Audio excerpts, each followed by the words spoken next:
They had enough food for 3 years. When HMS Erebus and HMS Terror sailed from England in May 1845, their holds were packed with 8,000 tins of preserved meat, soup, and vegetables. They carried live cattle and pigs for fresh meat early in the voyage. They had rum, lemon juice against scurvy, chocolate, and enough flour to bake bread for 3 years. The ships themselves had been reinforced with iron plated bows, fitted with steam engines converted from railway locomotives, equipped with an internal heating system that could keep the lower decks warm in temperatures that would kill a man outdoors in minutes. They were the most technologically advanced polar vessels ever built. Every single person aboard died. 129 officers and men. Not one returned. What happened to the Franklin expedition is one of the great mysteries of the 19th century and one of the great horror stories of Arctic exploration. It is a story about what extreme cold does to the human body, what bad food does to the human mind, and what desperation does to the human soul. It is a story about the gap between confidence and competence, between technology and wisdom, between the maps men drew and the world they actually entered. And it is a story that took nearly 170 years to fully understand. The Northwest Passage had been the obsession of British naval exploration for 3 centuries. The dream was simple: a sea route through the Arctic islands of northern Canada connecting the Atlantic to the Pacific, cutting thousands of miles off the voyage to Asia. Every generation since the Elizabethans had sent ships north to find it. Every generation had failed, returned with frostbitten crews and tales of impenetrable ice, and come home to map what they had found and wait for the next expedition. By 1845, most of the passage had been charted from both ends. What remained was a relatively small gap in the center, the last unnavigated section that would connect everything. The Admiralty was certain this gap could be closed. The ice might be difficult, but the ships had steam engines now, reinforced bows, internal heating. The technology had finally caught up with the ambition. One more expedition, and the Northwest Passage would be Britain's. The man chosen to command it was Sir John Franklin, 59 years old, a veteran of Trafalgar and multiple Arctic expeditions, governor of Van Diemen's Land for 6 years, a well liked and genuinely capable naval officer who had survived worse than the Arctic in his career. He was not the first choice. The Admiralty had approached several other commanders first, and they had all declined. Franklin was selected partly because he lobbied hard for the appointment and partly because nobody else wanted it. Franklin was aware that he was the fourth choice. He wanted the command anyway. He had been out of Arctic service for nearly 20 years, during which the field had advanced considerably. He had spent his recent career administering a penal colony in Tasmania, not navigating ice. But the Northwest Passage was the final prize, and Franklin intended to claim it. His second in command was Francis Crozier, an Irishman from County Down, who had spent the previous 4 years sailing with James Clark Ross in Antarctica aboard the same two ships, Erebus and Terror. Crozier was possibly the most experienced polar officer in the Royal Navy, a man who had watched ice behave in ways that could not be predicted from charts or theory. He was not enthusiastic about the expedition. He was quietly in love with a woman who had rejected his marriage proposal. He was passed over for command of the expedition in favor of a man he regarded as considerably less qualified than himself, and he had private doubts about whether the remaining section of the Northwest Passage could be navigated in a single season. He went anyway. It was his profession. On May 19, 1845, the ships left Greenhithe in Kent to great ceremony. Crowds lined the banks of the Thames. Bands played. Officers wrote last letters home, confident that they would return in a year or two, having completed the most famous voyage in British naval history. The last Europeans to see them were the crews of two whaling ships, the Enterprise and the Prince of Wales, in late July 1845 in Baffin Bay, on the western side of Greenland. The two whalers watched Erebus and Terror disappear into Lancaster Sound, heading west toward the ice. Nobody ever saw them again. The expedition spent the winter of 1845 to 1846 at Beechy Island, near the entrance to the Northwest Passage, waiting for conditions to improve. It was a difficult but manageable winter. They hunted, explored the surrounding area, maintained the ships. 3 men died, leading Stoker John Torrington, able seaman John Hartnell, and Royal Marine William Brain. all young men whose deaths were attributed to pneumonia and tuberculosis. Their shipmates buried them in the frozen ground and marked the graves with wooden headboards. In the summer of 1846, the ice opened enough to allow passage south into Peel Sound. Franklin took his chance and sailed. By September, Erebus and Terror were in Victoria Strait, west of King William Island, and the ice closed around them. The ships were beset, locked in place, unable to move in any direction. Franklin made the decision not to shelter near the shore as his orders had instructed, instead remaining in the open strait at least 20 kilometers from land. He may have been hoping the ice would break up. It did not break up that winter. It did not break up the following summer. Victoria Strait, it turned out, was one of the most persistently ice-locked bodies of water in the entire Arctic, a place where thick multi-year ice accumulated and rarely cleared. The charts had not shown this. Nobody had sailed through it before. The two ships sat trapped in the ice through the winter of 1846 to 1847, then through the summer of 1847, when the ice should have opened and didn't, then through the winter of 1847 to 1848. 2 full years locked in Victoria Strait, unable to move, the crews burning through their coal supply trying to keep warm, hunting becoming increasingly difficult because the ships were too far from shore to reach good game, the tinned provisions being opened and consumed month after month. On June 11, 1847, Sir John Franklin died. The Victory Point Note. The only written record the expedition left behind, discovered tucked into a stone cairn on King William Island in 1859, gives no cause. It says simply that he died on that date. He had been commanding the expedition for 2 years and never found the passage. His name appears in the note and then disappears from the record. What happened to his body is unknown. His widow would spend the next decade and much of her fortune organizing search expeditions trying to find it. Command passed to Crozier. 24 men were already dead. 105 remained. The expedition was killing them before the ice ever closed around the ships. It was killing them from the inside, in ways they could not detect and would not have understood even if they had. Stephen Goldner was the provisioner awarded the contract to supply Franklin's expedition with tinned food. He received the contract on April 1st, 1845, barely 7 weeks before the ships sailed. 8,000 tins of preserved meat, soup, and vegetables had to be produced in 7 weeks. Goldner rushed. His workers rushed. Quality control was minimal. The tins were sealed with lead solder, as all tins of the era were, but rushed production meant the solder was applied carelessly. Thick, messy, dripping down the inside surfaces of the cans, contaminating the food. The men aboard Erebus and Terror ate from these tins for months, then for years. Officers, who were served the better food, ate more tinned provisions than the common sailors, who were more likely to receive salt beef and biscuit. Every officer's meal was potentially contaminated. Lead poisoning is insidious because it mimics other conditions. The early symptoms, fatigue, joint pain, headaches, irritability, could be explained by the Arctic cold, by hard work, by homesickness.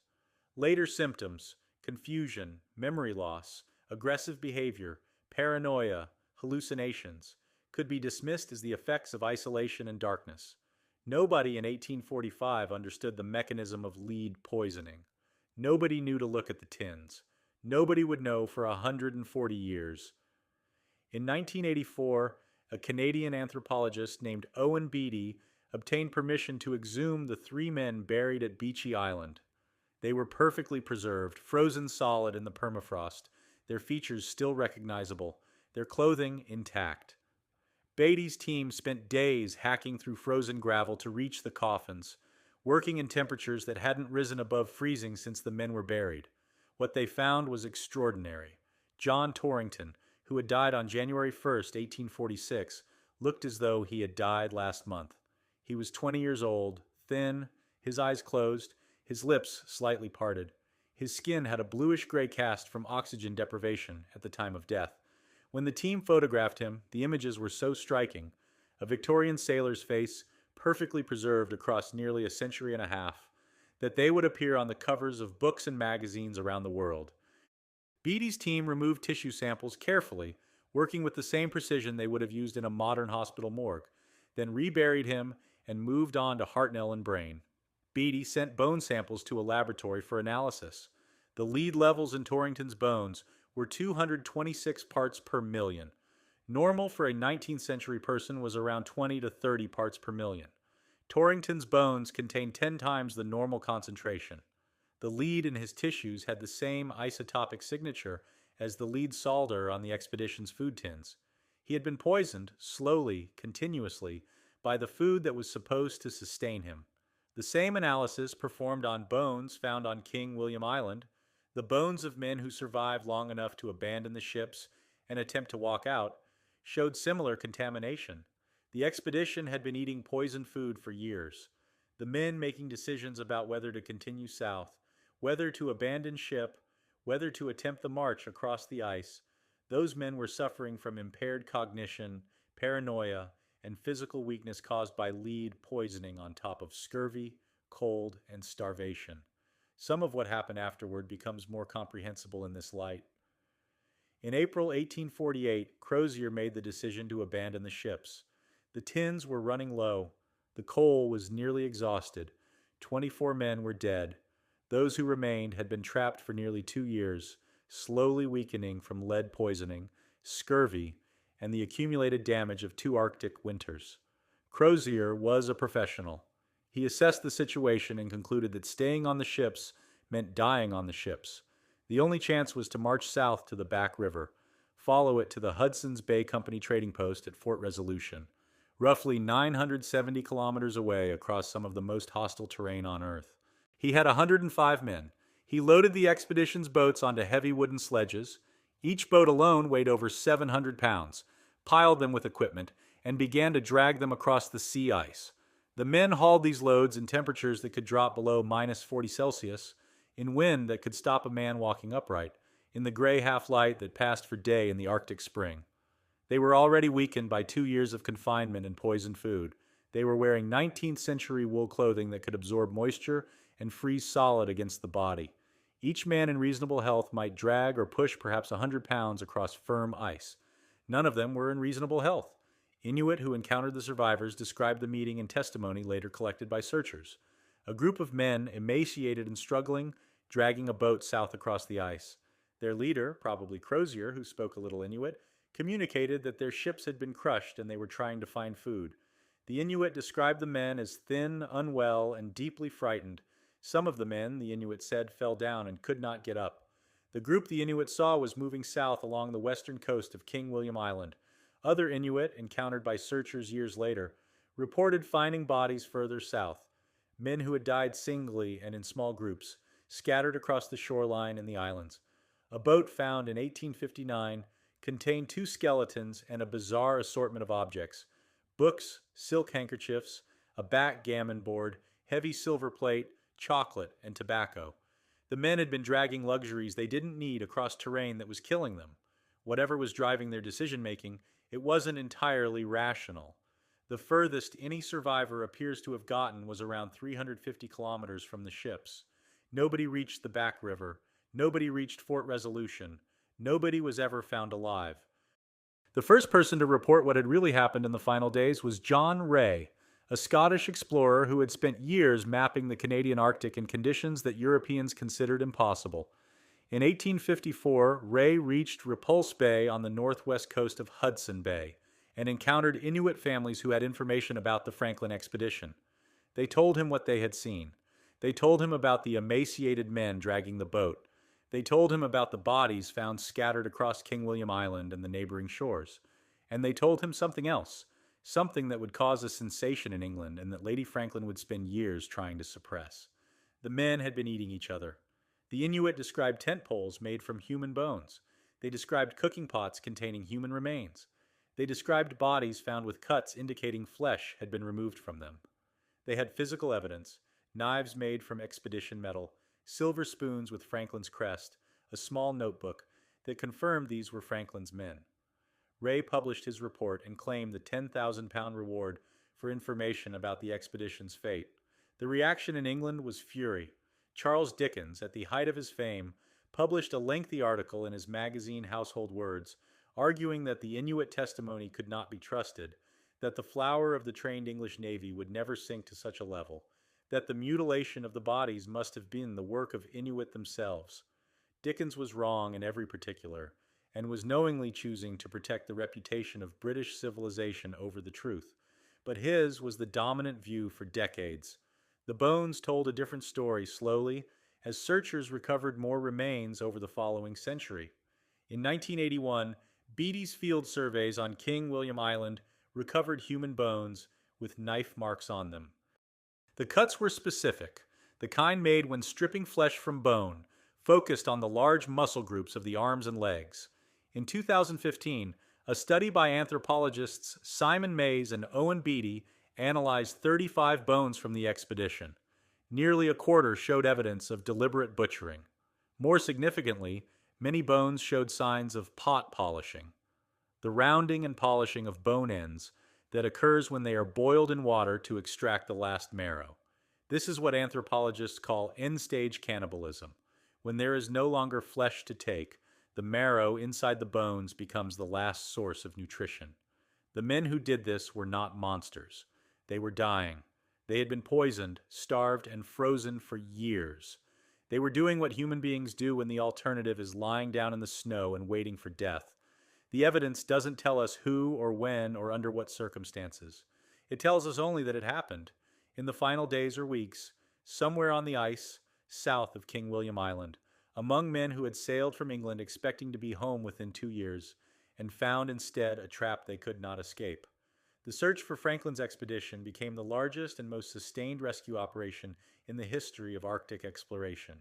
Between 1847 and 1880, at least 36 separate expeditions searched the Canadian Arctic. Some were sent by the Admiralty, many were funded by Lady Jane Franklin, who spent the rest of her life and much of her fortune organizing search parties, lobbying governments, refusing to accept the official position that everyone was dead. She outlived her husband by 30 years, dying in 1875, still not knowing with certainty what had happened to him.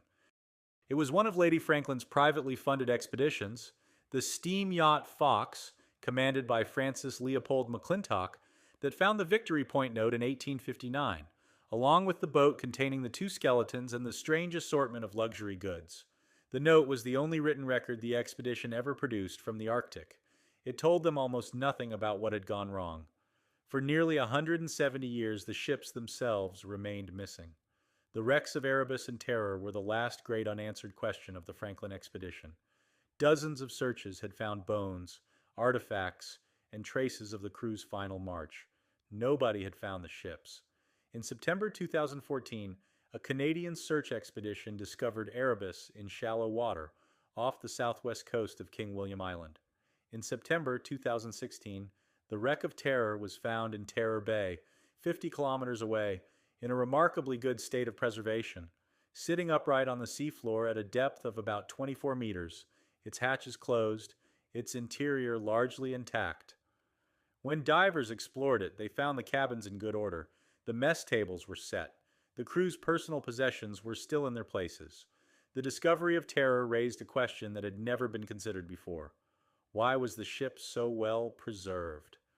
Terror was abandoned in April 1848, more than 90 kilometers from where it was found.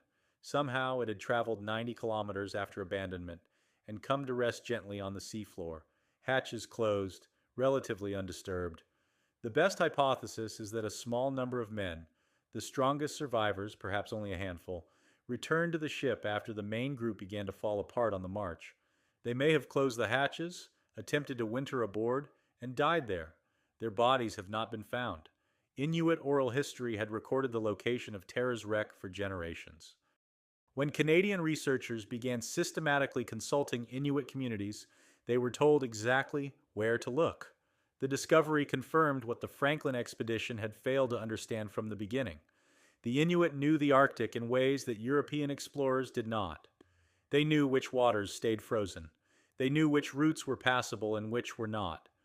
Franklin's expedition could have asked them.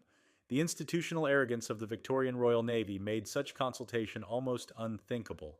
The Erebus and Terror National Historic Site is now jointly managed by Canada and the Inuit community of Nunavut, who hold the traditional territorial knowledge that finally located the ships. Parks Canada divers explore the wrecks every summer when conditions allow, recovering artifacts and documenting the interiors. Every dive season produces new finds: a sextant, a medicine chest, officers' personal possessions, navigational instruments. The ships are yielding their secrets slowly. What they cannot yield is the journal. Franklin's log, the daily record of what the expedition encountered, what decisions were made and why, what the commanders saw as the ice closed around them. That document has never been found. It may not exist. It may be on one of the ships, in a compartment divers haven't yet reached. It may have been taken ashore and lost in the march. We don't know. The three graves at Beechy Island are still there, in the frozen ground of the Canadian Arctic. The wooden headboards are weathered but readable. They mark the final resting places of John Torrington, John Hartnell, and William Brain, the first three men to die, buried by shipmates who expected to be back in England within a year or two. After Beatty's team exhumed and reburied them in the 1980s, the graves were carefully restored. The headboards were replaced. The permafrost was repacked around the coffins. Torrington is still perfectly preserved down there. 20 years old, still wearing the clothes his crewmates dressed him in the day they buried him. His lead levels are still 10 times higher than they should be. The ice has kept him exactly as he was on the day he died, for 180 years, while his expedition vanished around him, and the world eventually forgot, and then remembered, and then found the answers they had been looking for. The Northwest Passage was finally navigated in 1906 by the Norwegian explorer Roald Amundsen in a small, shallow draft vessel called Gjøa. It took him 3 years, hugging the coastline, wintering in sheltered harbors, living alongside the Netsilik Inuit, and learning from them how to survive in the Arctic, how to build snow houses, how to read ice conditions, what to eat, and how to hunt it. He arrived in Nome, Alaska, in August 1906, having lost no one. The passage Franklin had died trying to force turned out to be navigable, but only with patience, humility, and willingness to learn from people who had lived there for thousands of years. The ships that Amundsen used were wooden, far smaller and less impressive than Erebus and Terror. He brought enough food for the journey. He didn't bring a backgammon board.